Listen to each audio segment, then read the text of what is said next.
দর্শক স্বাগত প্রবাসের সংবাদে। আপনাদের সাথে আছি আমি ফয়সাল মাহমুদ। দেখছিলেন বিআরবি কেবলস সংবাদ শিরোনামগুলি। এবারে পুরো খবর। আইনি জটিলতায় বছরের পর বছর মালয়েশিয়ার বিভিন্ন কারাগারে আটকে আছেন হাজার হাজার বাংলাদেশি শ্রমিক। কেউ গিয়েছেন অবৈধভাবে, কারো আবার শেষ ভিসার মেয়াদ, অনেকের নেই ওয়ার্ক পারমিট। সহজে আইনজীবী নিয়োগ করতে না পারা, ভাষা জটিলতা আর দূতাবাসের সহায়তা না পাওয়া সহ বিভিন্ন কারণে জেল খাটতে হচ্ছে তাদের। আছে মাদক ও জঙ্গি সম্পৃক্ততার অভিযোগও। বিশ্লেষকরা বলছেন, কারাগারে থাকা বন্দীদের মুক্তি নিশ্চিত সহ সম্ভাবনাময় এই বাজার ধরে রাখতে উদ্যোগ নিতে হবে সরকারকে। প্রধান উপদেষ্টার মালয়েশিয়া সফরে সংকট সমাধানে অগ্রগতির আশা তাদের। হুসাইন শাহাদাতের রিপোর্টে বিস্তারিত। মালয়েশিয়ার অর্থনৈতিক উন্নয়নে বহু বছর ধরে অবদান রেখে আসছে বাংলাদেশি শ্রমিকরা। বর্তমানে দেশটিতে বৈধভাবে কাজ করে প্রায় 9 লাখ বাংলাদেশি। এর বাইরে অনেকে আছেন অবৈধভাবে, যার সুনির্দিষ্ট হিসেব জানা নেই দুই দেশের কারোরই। কয়েক বছর আগে অবৈধ বাংলাদেশিদের বিরুদ্ধে এক প্রকার যুদ্ধ ঘোষণা করে মালয়েশিয়া সরকার।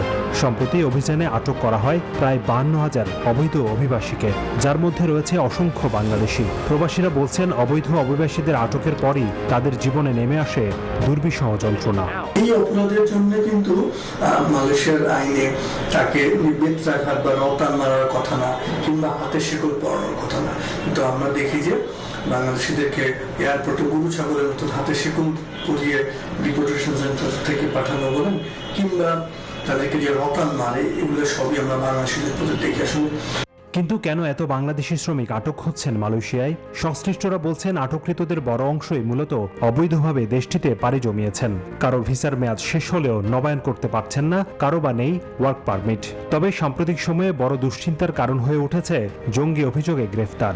এইটার কারণে মালয়েশিয়ান অথরিটি তারা আরও খুব কেয়ারফুল হয়ে গেছে এবং তারা এয়ারপোর্ট থেকে অনেক বাংলাদেশিদেরকে তারা ফেরত পাঠাচ্ছে এবং বৈধ কাগজ থাকা সত্ত্বেও শুধু সন্দেহবশত কারণে। বাংলাদেশ এম্বাসিতে পাসপোর্ট জমা দেয়, সেই পাসপোর্টটা তারা সময় মতো পায় না। আর সেই পাসপোর্টটা সময় মতো না পাওয়ার কারণে তারা অনেক সময় ওভাররেস্ট থাকাকালীন যখন অ্যারেস্ট হয়, এই পরিমাণটাই আসলে বেশি। কারাগারে আটক শ্রমিকদের বাংলাদেশি পরিচয় নিশ্চিতে দূতাবাসের সহায়তার প্রয়োজন হয় সবচেয়ে বেশি, কিন্তু সেখানে অসহায় পাসপোর্টবিহীন এসব শ্রমিকরা। জনবল সংকটে দূতাবাসের সেবা থেকে বঞ্চিত হচ্ছে তারা। আটক শ্রমিকদের তথ্য পেতেই পেরিয়ে যায় কয়েক মাস। আইনি সহায়তা, এমনকি আইনজীবী নিয়োগেও পড়তে হয় ভাষাগত জটিলতায়। লক্ষ লক্ষ প্রবাসীরা বসবাস করছে, তাদের এই 500-600 কিলোমিটার পথ এসে এই কনসুলেট সেবা নেওয়া সম্ভব হয় না। তো আমাদের দীর্ঘদিনের একটা দাবি যে এইসব স্টেটগুলোতে যেন স্থায়ী কনসুলেট স্থাপন করা হয়। হিসেব বলছে 2016 থেকে 2021 সাল পর্যন্ত 1 লাখেরও বেশি বাংলাদেশি জেল খেটে খালি হাতে দেশে ফিরেছেন। এখনো আটক হাজার হাজার প্রবাসী। তবে অনেকেই বিমান ভাড়া জোগাড় করতে না পেরে আটক আছেন জেলে। কারাবাস শেষ হওয়ার পরেও তাদেরকে মানবেতর জীবনযাপন করতে হয় বিভিন্ন মালয়েশিয়ার বিভিন্ন প্রদেশের ক্যাম্পগুলোতে। এবং এর মূল কারণ হচ্ছে আমাদের দেশের দূতাবাস প্রতিনিয়ত তারা এই খোঁজ খবরগুলো রাখেন। বিশ্লেষকরা বলছেন, সম্ভাবনাময় এই শ্রমবাজারটি টিকিয়ে রাখতে উদ্যোগ নিতে হবে সরকারকে। বাড়াতে হবে দূতাবাসের জনবল, নিশ্চিত করতে হবে আইনি সহায়তা। প্রধান উপদেষ্টার সফরে এসব সংকট সমাধানে আলোচনা হবে আশা বিশ্লেষকদের। আমরা কি শুধু মাইগ্রেন্ট ওয়ার্কারদেরকে শুধু রেমিটেন্স পাওয়া দিয়েই কি শুধু মূল্যায়ন করব, নাকি তাদেরকে একটা সার্ভিস ওরিয়েন্টেডের মাধ্যমে যেটা রেমিটেন্সও আনবো, একেবারে তাদের ভালোবাসাটাও আনবো? প্রতি বছর মালয়েশিয়া থেকে বিপুল পরিমাণ রেমিটেন্স আসছে বাংলাদেশে। সেই বাজার সম্প্রসারণের সুযোগ আছে আরও। হুসাইন শাহাদাত, নিউজ 24, ঢাকা। 3 দিনের সফরে এখন মালয়েশিয়ায় অন্তর্বর্তী সরকারের প্রধান উপদেষ্টা অধ্যাপক ডক্টর মোহাম্মদ ইউনুস। সোমবার স্থানীয় সময় রাত 8টায় প্রধান উপদেষ্টাকে বহনকারী একটি বিশেষ ফ্লাইট কুয়ালালামপুর আন্তর্জাতিক বিমানবন্দরে অবতরণ করে। বিমানবন্দরে প্রধান উপদেষ্টাকে লাল গালিচা সংবর্ধনা দেওয়া হয়। এছাড়াও মালয়েশিয়ার স্বরাষ্ট্রমন্ত্রী সাইফুদ্দিন নাসুশন বিমানবন্দরে উপস্থিত থেকে ডক্টর ইউনুসকে উষ্ণ অভ্যর্থনা জানান। এর আগে দুপুর 2টার দিকে বিমান বাংলাদেশ এয়ারলাইন্সের বিশেষ ফ্লাইটে মালয়েশিয়ার উদ্দেশ্যে হজরত শাহজালাল আন্তর্জাতিক বিমানবন্দর ত্যাগ করেন তিনি। মালয়েশিয়ার প্রধানমন্ত্রী আনোয়ার ইব্রাহিমের আমন্ত্রণে প্রধান উপদেষ্টার এই সফরে দুই দেশের শীর্ষ পর্যায়ের বৈঠকে 5টি সমঝোতা স্মারক ও 3টি এক্সচেঞ্জ অব নোট সই হবে। অভিবাসন, বিনিয়োগ এবং গভীর সমুদ্রে মাছ ধরায় সহযোগিতা সহ নানা বিষয় নিয়ে আলোচনায় হবে। মানুষের ভোটের অধিকার ও গণতন্ত্রকে বাধাগ্রস্ত করতে ষড়যন্ত্র শুরু হয়েছে। এ ব্যাপারে সবাইকে সতর্ক থাকতে হবে বলে মন্তব্য করেছেন বিএনপির ভারপ্রাপ্ত চেয়ারম্যান তারেক রহমান। সোমবার নওগাঁ জেলা বিএনপির দ্বিবার্ষিক সম্মেলনে এই মন্তব্য করেন তিনি। বলেন, বিএনপি অনেক আগে সংস্কারের লক্ষ্যে ৩১ দফা দিয়েছিল। ১.৫ দশক পর শহরের বালুডাঙ্গা এলাকার একটি মিলনায়তনে নওগাঁ জেলা বিএনপির দ্বিবার্ষিক সম্মেলনের আয়োজন। সম্মেলন ঘিরে সোমবার সকাল থেকেই শহরের বিভিন্ন এলাকা থেকে মিছিল স্লোগান নিয়ে সম্মেলনের দিকে আসতে থাকে নেতাকর্মীরা। বিকেলে সম্মেলনে ভার্চুয়ালি যুক্ত হন বিএনপির ভারপ্রাপ্ত চেয়ারম্যান তারেক রহমান। বলেন, মানুষের ভোটের অধিকার ভণ্ডুল করতে ষড়যন্ত্র শুরু হয়েছে। দেশ যাতে গণতান্ত্রিক অবস্থায় ফিরে আসতে না পারে, মানুষের ভোটের অধিকার যাতে বাস্তবায়িত হতে না পারে, সেইটাকেও ভণ্ডুল করে দেওয়ার জন্য কিন্তু বিভিন্ন জায়গায় ষড়যন্ত্র চলছে, ষড়যন্ত্র শুরু হয়েছে। স্বৈরাচার পালিয়ে গেলেও ফ্যাসিস্ট সরকার সব সেক্টর ধ্বংস করে দিয়ে গেছে বলে জানান তিনি। স্বৈরাচার পালিয়ে গেছে, সে কিভাবে প্রত্যেকটি সেক্টরকে, শিক্ষা ক্ষেত্র বলুন, স্বাস্থ্য ক্ষেত্র বলুন, অর্থনৈতিক বলুন, বিচার ব্যবস্থা বলুন, আইন শৃঙ্খলা বাহিনীর কথা বলুন, প্রত্যেকটি সেক্টরকে কিভাবে তারা নিজেদের স্বার্থ বজায় রাখার জন্য ধ্বংস করে দিয়েছিল। তারেক রহমান বলেন, সংস্কার নিয়ে এখন সবাই সরব হলেও বিএনপি অনেক আগেই সংস্কারের জন্য ৩১ দফা ঘোষণা করেছিল। এই সংস্কারগুলোর বিষয় আপনার দল, বাংলাদেশ জাতীয়তাবাদী দল বিএনপি, আজকে থেকে ২-২.৫ বছর আগে সেই সময় আমাদের দল বিএনপি বাংলাদেশের মানুষের সামনে এই ৩১ দফা উপস্থাপন করেছিল। কেউ যেন নিজের স্বার্থের জন্য দলকে ব্যবহার করতে না পারে, সে ব্যাপারে সবাইকে সতর্ক থাকার আহ্বান জানান বিএনপির ভারপ্রাপ্ত chairman Tarek Rahman. Zubayer Rajin, desk report, news 24। যুক্তরাষ্ট্র মিশিগানে প্রবাসীদের মিলন মেলা দেশের বিভিন্ন জেলার হলেও একই কর্মস্থলে যুক্ত হয়ে যেন হয়ে উঠেছে এক পরিবার। সেই বন্ধনকে আরও দৃঢ় করতে ফ্রেন্ডস অ্যান্ড ফ্যামিলির বনভোজন পরিণত হয় আনন্দ উৎসবে। মিশিগান থেকে জুয়েল খানের তথ্যছবিতে ডেস্ক রিপোর্ট। মিশিগানে ডেট্রয়েট বাংলা টাউনের জেন্ট ফিল্ডে আয়োজিত এই বনভোজনে শিশু, নারী ও পুরুষদের পদচারণায় মুখরিত হয়ে ওঠে পার্কটি। সকাল থেকে শুরু হওয়া নানা আয়োজনের মধ্যে ছিল মিউজিক্যাল পিলো, রশি টানাটানি, ফুটবল সহ মজার সব খেলা। ট্রান্সপোর্টের কোম্পানির সেকেন্ড শিফটে সকলে মিলে আমরা একটা পিকনিক আয়োজন করছি, গেট টুগেদার ফার্স্ট শুরু করছি আমরা। সবাইকে শুভেচ্ছা এত সুন্দর একটা অর্গানাইজ করার জন্য। আমেরিকার লাইফ তো সবসময় বিজি থাকা লাগে, আজকে আমরা প্রোগ্রাম করলাম, প্রোগ্রামের মাঝে আমরা ছোটো বড়ো শিশু থাকি বৃদ্ধ সব আমরা মোটামুটি আসি, এনজয় করলাম।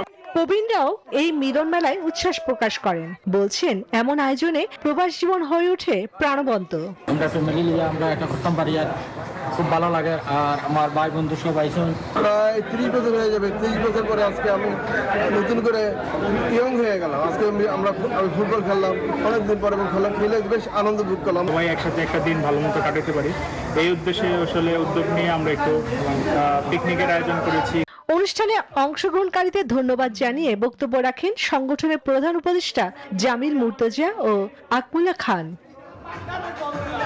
প্রবাসের ব্যস্ত জীবনের এই একদিনের বনভোজন হয়ে উঠেছে মিলন, হাসি আর আনন্দের স্মৃতিময় মুহূর্ত। Desk report, news 24।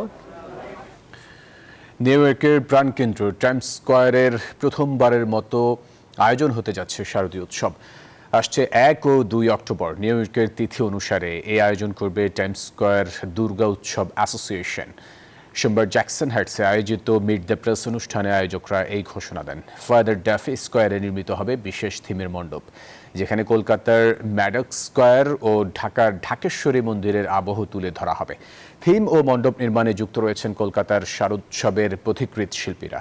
উৎসবে থাকছে সিঁদুর খেলা, ধুনুচি নাচ, নবরাত্রির নানা আচার অনুষ্ঠান এবং কলকাতা ও ঢাকার শীর্ষস্থানীয় শিল্পীদের পরিবেশনা। বিশ্বের নানা প্রান্তের বাঙালিরা অংশ নেবেন এই আন্তর্জাতিক দুর্গোৎসবে।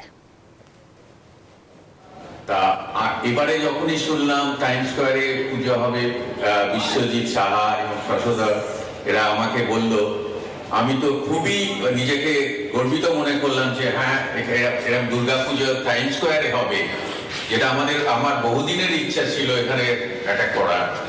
তা যখনই শুনলাম এরা উদ্যোগী নিয়েছে, আমি তো সঙ্গে সঙ্গে বললাম নিশ্চয়ই, আমি তো শুধু নয়, আমার সঙ্গের সবাই ঝাঁপিয়ে পড়বে এবং সাহায্য করবে। টাইমস স্কয়ারের যে visibility, that visibility you rarely can get anywhere. This is the iconic place and iconic landmark in the world. And if you celebrate Durga Puja in the Times Square, this Times Square and Durga Puja, this combination can basically reach every single Bengali in this world.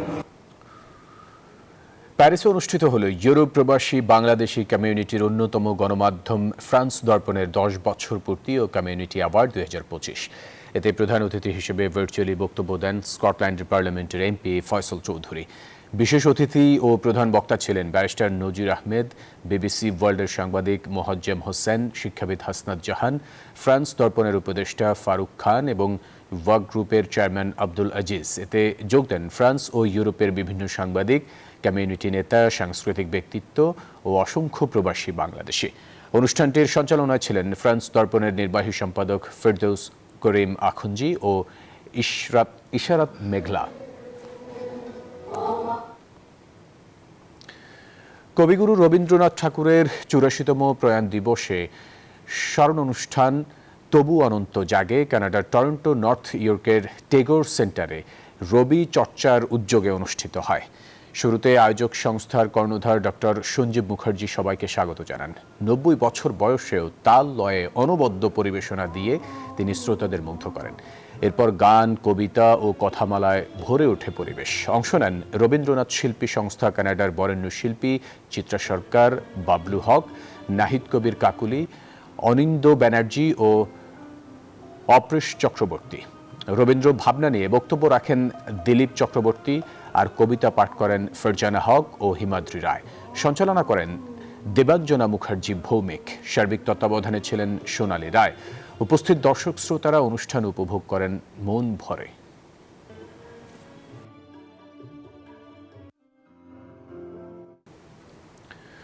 24 July অভ্যুত্থানের বর্ষপূর্তিতে July solidarity অস্ট্রিয়ার উদ্যোগে সিডনির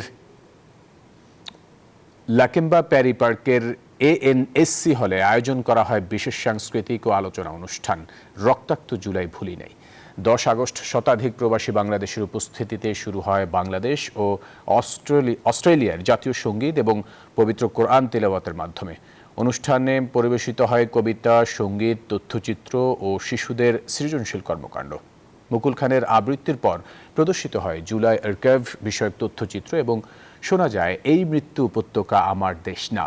শিশুদের আঁকাআঁকি ও quiz প্রতিযোগিতাও ছিল অন্যতম আকর্ষণ। প্রধান অতিথি আন্তর্জাতিক মানবাধিকার আইনজীবী জাকি ওমর জুলাই অভ্যুত্থানের তাৎপর্য তুলে ধরেন। অতিথিদের মধ্যে ছিলেন কাউন্সিলর ইব্রাহিম মাসুদ খলিল, শিল্পী বেলিন্ডা মেসন সহ অনেকে। অনুষ্ঠান সঞ্চালনা করেন নিশু রহমান ও ফাহাদ হক। জার্মানির বার্ন অঙ্গরাজ্যের দক্ষিণে অস্ট্রিয়ার সীমান্ত ঘেঁষা পাহাড় পর্বতময় অলগারে অনুষ্ঠিত হল 18তম আন্তর্জাতিক পেনোরামা দূরপাল্লার ম্যারাথন। দেশের লাল সবুজের পতাকা হাতে অংশ নেন দৌড়বিদ শিবশঙ্কর পাল। এটি ছিল তার ব্যক্তিগত 135তম আন্তর্জাতিক ম্যারাথন। রোববার 10 আগস্ট আয়োজিত 42.3 কিলোমিটার দীর্ঘ এই প্রতিযোগিতায় আলগয় শহরের জনথফেন থেকে শুরু হয়ে আল্পস পর্বতমালার মনোমুগ্ধকর বিভিন্ন পয়েন্ট অতিক্রম করে স্টাডিয়ন ভেগে শেষ হয়। ম্যারাথন শেষে শিবশঙ্কর পাল জানান, পুরস্কার নয় বরং আন্তর্জাতিক অঙ্গনে বাংলাদেশের পতাকা তুলে ধরাই তার জন্য সর্বোচ্চ আনন্দ ও গৌরবের বিষয়। বিশেষ ক্ষেত্রে নির্বাচনে ফিরছে না ভোট। কোনো আসনে একজন প্রার্থী দাঁড়ালে সেই আসনের ব্যালটে থাকবে না ভোট।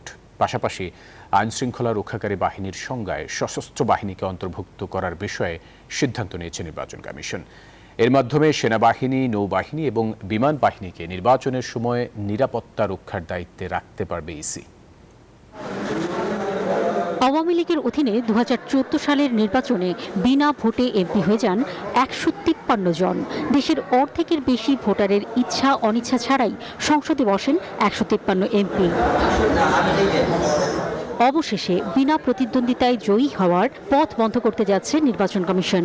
যেখানে মাত্র একজন প্রার্থী থাকবেন, সেই আসনের ব্যালটে ভোটারদের সুযোগ থাকবে না ভোট দেওয়ার। নির্বাচন কমিশনের সভা শেষে এসব কথা জানান ইসি আবুল ফজল মোহাম্মদ সানাউল্লাহ। না ভোটের বিধান করা হয়েছে। এই না ভোটের বিধানটা হবে যদি কোথাও একজন প্রার্থী হয়, বিনা ভোটে নির্বাচিত হবে না। সার্বিকভাবে না ভোট নয়, যদি কোনো কনস্টিটিউয়েন্সিতে মাত্র একজন ক্যান্ডিডেট হয় তাকেও নির্বাচনে যেতে হবে, তার বিপক্ষে না প্রতিদ্বন্দ্বিতা করবে। নির্বাচনের সময় পুলিশ, র্যাব, বিজিবি, আনসার কাজ করে আইন শৃঙ্খলা রক্ষাকারী বাহিনী হিসেবে, কিন্তু এবার সশস্ত্র বাহিনী অর্থাৎ সেনা, নৌ ও বিমান বাহিনীকেও এই আইন শৃঙ্খলা রক্ষাকারী বাহিনীর অন্তর্ভুক্ত করার সিদ্ধান্ত নিয়েছে কমিশন। আইন প্রয়োগকারী সংস্থা যে ডেফিনেশন আছে সেই ডেফিনেশনে সেনা, নৌ এবং বিমান বাহিনী সহ বাংলাদেশ কোস্ট গার্ডকে শামিল করা হয়েছে। জানান, ভোটের সময় সংবাদকর্মী ও পর্যবেক্ষকরা কেন্দ্রে প্রবেশ করতে পারবেন, ঢুকতে পারবেন ভোট গণনা কক্ষেও, তবে তাদেরকে মাঝখানে বেরিয়ে যাওয়া যাবে না। গণমাধ্যম কর্মীরা ভোট গণনার সময় উপস্থিত থাকতে পারবে, তবে শর্ত একই বলবৎ থাকবে সবার জন্য যে গণনা শুরু থেকে শেষ পর্যন্ত যারা থাকতে চাইবেন তাদেরকে পুরোটা সময়ব্যাপী থাকতে হবে। এছাড়াও কমিশন সভায় পুরোপুরি বিলুপ্ত করা হয়েছে ইভিএমকে। প্রার্থীদের নির্বাচনী ব্যয় ও অনুদানের অর্থকে সুনির্দিষ্ট করেছে কমিশন। আর আবেদনের প্রেক্ষিতে ৮২টি আসনে সীমানা পুনর্নির্ধারণের শুনানি হবে। ৮২টি আসনের উপরে আমরা বিভিন্ন ধরনের রোজার আপত্তি পেয়েছি, এগুলোর উপরে এখন আমরা শুনানি অনুষ্ঠান করব। কোনো রাজনৈতিক দলের কার্যক্রমকে আদালত নিষিদ্ধ করলে তাদের নিবন্ধন স্থগিত রাখার সিদ্ধান্তটি গণপ্রতিনিধিত্ব আদেশের অন্তর্ভুক্ত করেছে কমিশন। তবে আওয়ামী লীগকে টার্গেট করে এই নিয়ম করা হয়নি বলে জানান তিনি। একটা দলের বাতিল করতে পারেন, স্থগিত করাটা তো অনেক ছোট মেজার, কিন্তু আমরা চাচ্ছি যে সকল ধাপে ক্লিয়ারলি থাকে। এটা অন্তরা বিশ্বাস, নিউজ 24, ঢাকা। সংস্কার ও জুলাই সনদ বাস্তবায়ন ছাড়া নির্বাচনে অংশ নেবে না এনসিপি, এমনটি জানিয়েছেন দলটির সদস্য সচিব আক্তার হোসেন। সোমবার রাতে দলটির কেন্দ্রীয় কার্যালয়ে ব্রিফিংয়ে তিনি জানান, সংস্কারকে পাশ কাটিয়ে সরকার নির্বাচনের দিকে যাচ্ছে, এতে জাতি হতাশ। বলেন, জুলাই সনদ কার্যকর ছাড়া বাংলাদেশে নির্বাচন নয়। এখনও লেভেল প্লেয়িং ফিল্ড নেই জানিয়ে আইনশৃঙ্খলা পরিস্থিতির অবনতির চিত্র তুলে ধরেন তিনি। বলেন, এই পরিস্থিতিতে সরকার সুষ্ঠু পরিবেশে নির্বাচন করতে পারবে কিনা তা নিয়ে শঙ্কা আছে। তিনি আরও জানান, ৩০০ আসনে প্রার্থী দেওয়ার সক্ষমতা আছে এনসিপির।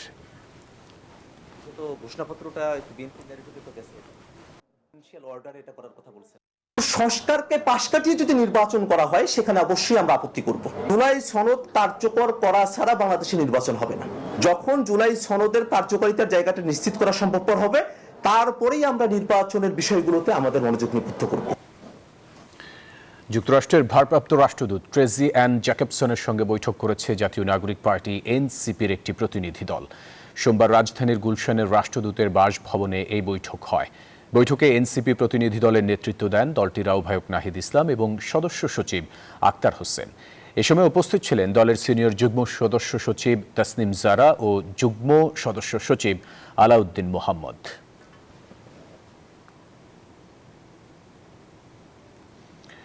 ঢাকা বিশ্ববিদ্যালয় কেন্দ্রীয় ছাত্র সংসদ ডাকসু নির্বাচনের চূড়ান্ত ভোটার তালিকা প্রকাশ করেছে জনসংযোগ দপ্তর। সোমবার খসড়া ভোটার তালিকার আপত্তিসমূহ নিষ্পত্তি কমিটির সুপারিশ এবং উপাচার্যের অনুমোদন ক্রমে এই তালিকা প্রকাশ করা হয়। চূড়ান্ত তালিকা অনুযায়ী মোট ভোটার সংখ্যা ৩৯,৭৭৫ জন। ভোটার তালিকা সকল হলে নোটিশ বোর্ড এবং বিশ্ববিদ্যালয়ের ওয়েবসাইটে পাওয়া যাবে।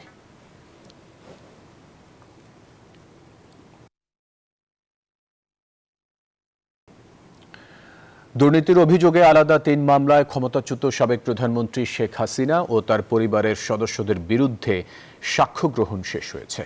পরবর্তী সাক্ষ্য গ্রহণের তারিখ ২৬ আগস্ট নির্ধারণ করেছেন আদালত। ঢাকার ৫ নম্বর বিশেষ জজ আদালতে এই সাক্ষ্য গ্রহণ শেষ হয়। দুদকের ৩ কর্মকর্তা এই সাক্ষ্য প্রদান করেন। ক্ষমতার অপব্যবহার করে পূর্বাচল নতুন শহর প্রকল্পে ৩০ কাঠা সরকারি জমি বরাদ্দ নেয় দুদক এই মামলাগুলো দায়ের করে। এসব মামলায় শেখ হাসিনার ছেলে সজীব ওয়াজেদ জয়, মেয়ে সাইমা ওয়াজেদ পুতুল সহ ৪৭ জনকে আসামি করা হয়েছে।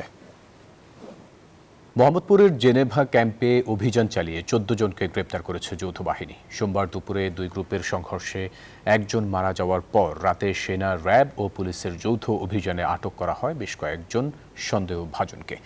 তাদের মধ্যে 14 জনকে গ্রেপ্তার করা হয়েছে বলে রাতে শেরেবাংলা নগর আর্মি ক্যাম্পে ব্রিফিংয়ে জানিয়েছেন লেফটেন্যান্ট কর্নেল নাজিম আহমেদ। বলেন, বাকিরা নিরপরাধ হওয়ায় ছেড়ে দেওয়া হয়েছে। এদিকে এলাকাবাসী বলছে তারা জেনেভা ক্যাম্পকে মাদক মুক্ত হিসেবে দেখতে চান। এ সময় তারা এই অভিযানকে স্বাগত জানান।